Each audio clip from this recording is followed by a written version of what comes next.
Claro que al igual que con el repertorio de instrucciones, aquí hay una serie de decisiones que se tienen que tomar al decidir cuál va a ser el formato de las instrucciones. Principalmente cuál va a ser la disposición de los bits en la instrucción. El opcode va a estar al principio o va a estar al final. Yo podría hacer una instrucción con notación infija y tener el opcode en el medio. Claro que como por las razones que discutimos, normalmente el primer bit indica qué tipo de instrucción es. Es el primer bit que yo leo. Y es lo que más me interesa. Es preferible tenerlo al principio, de si los parámetros o los operandos van a ser implícitos o explícitos. En el caso de la pila, siempre son implícitos. En el caso del direccionamiento directo, indirecto, etcétera, son explícitos. Y normalmente un repertorio de instrucciones consiste de más de un formato de instrucción. Hay algunas instrucciones que usan direccionamiento, hay algunas instrucciones que son inmediatas, y eso ayuda a completar el repertorio, y por eso es que las máquinas CISC son las que han dominado. Claro que también hay que decidir la longitud de una instrucción, cuántos bits va a ocupar, y aquí los principales factores en la decisión son el tamaño de la memoria, la organización de la memoria. Es decir, yo podría tener la memoria particionada en sistema operativo y los programas del usuario. Entonces, no me interesa poder representar en los programas del usuario las direcciones del sistema operativo, porque entonces los usuarios podrían estar dañando el sistema operativo mientras está corriendo, y eso no es deseable. Depende también de la estructura del bus. Si el bus funciona como las centrales telefónicas, que se trata que cada bit le diga cuál es la sección a la que tiene que enviar esa señal, entonces eso va a afectar el formato de la instrucción.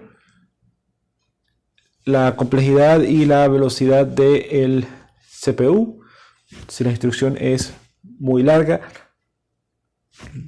va a ser más difícil procesarla, y también va a tomar más tiempo en transitar por el bus, y nos interesa ahorrar ese espacio en el bus, porque eso también es espacio que se ahorra en la RAM y en piezas de hardware como el ROM, que tienen el repertorio como tal, que son necesarias para distinguir entre las instrucciones.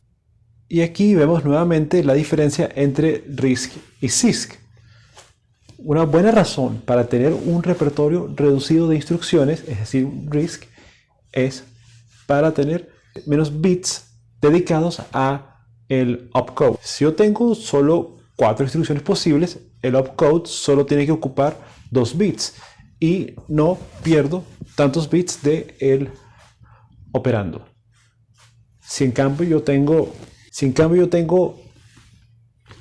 200 instrucciones posibles, entonces voy a necesitar un mínimo de 8 bits para el opcode.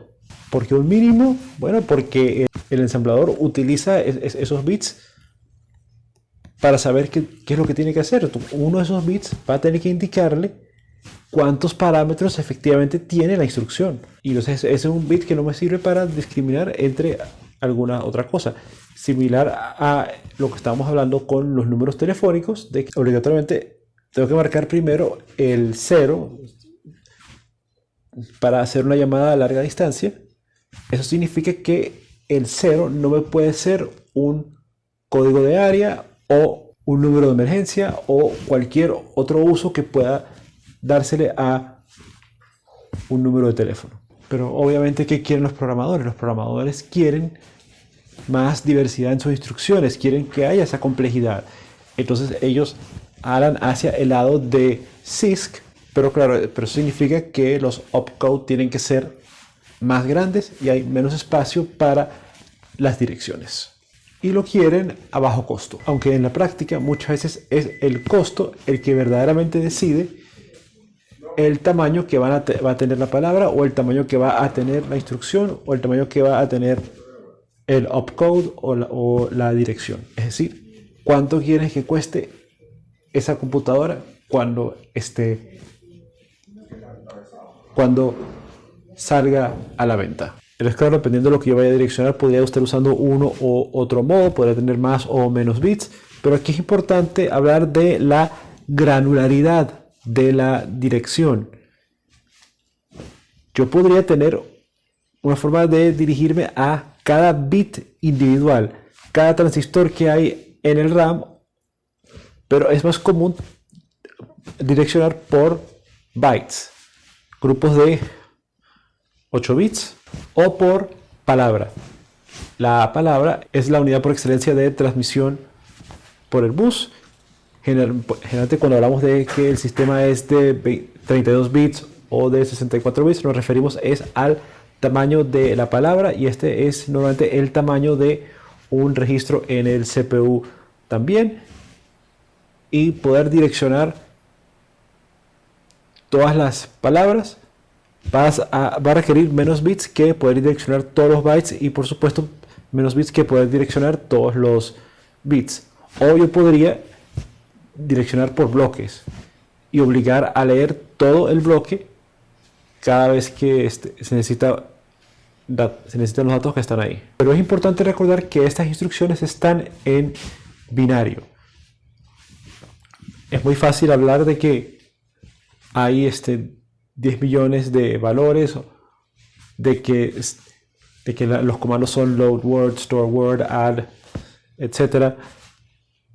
Pero para la computadora solo tiene el string de bits.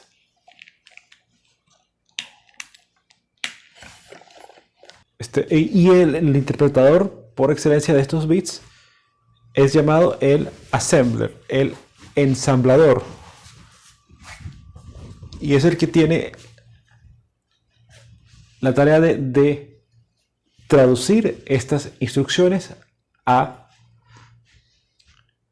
operaciones como tal en la computadora. Ese es el que dice, mira, esta instrucción es para el ALU, hay que prender los circuitos de la división, por ejemplo, o esta instrucción requiere traerse más información del RAM, entonces hay que dar una señal por el bus hacia allá para solicitar esa información. Por convención, los programas se componen de dos bloques, el primero siendo el código como tal y el segundo siendo los datos del programa.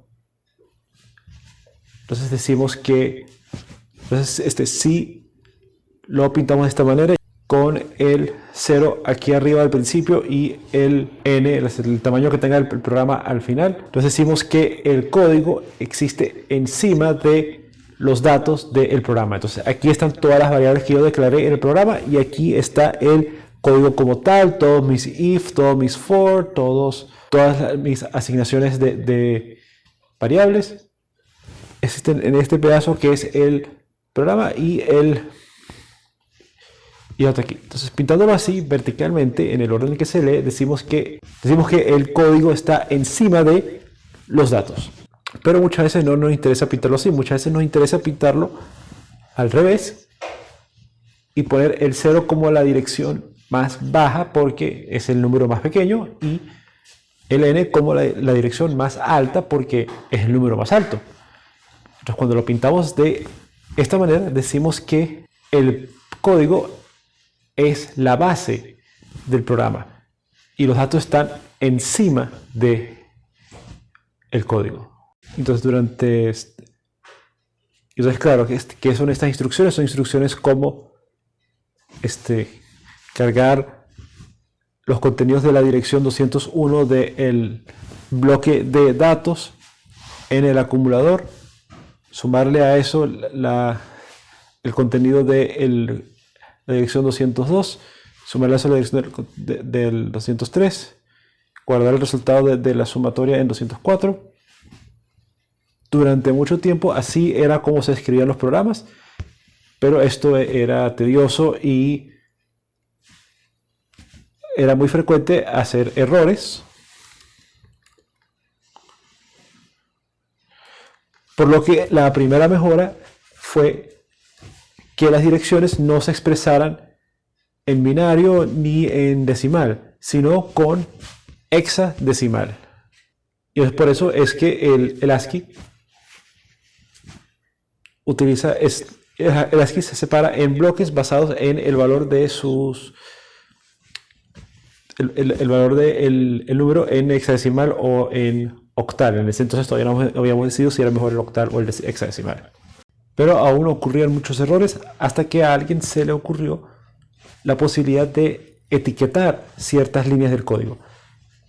La posibilidad de ponerle nombres a ciertos bloques del código.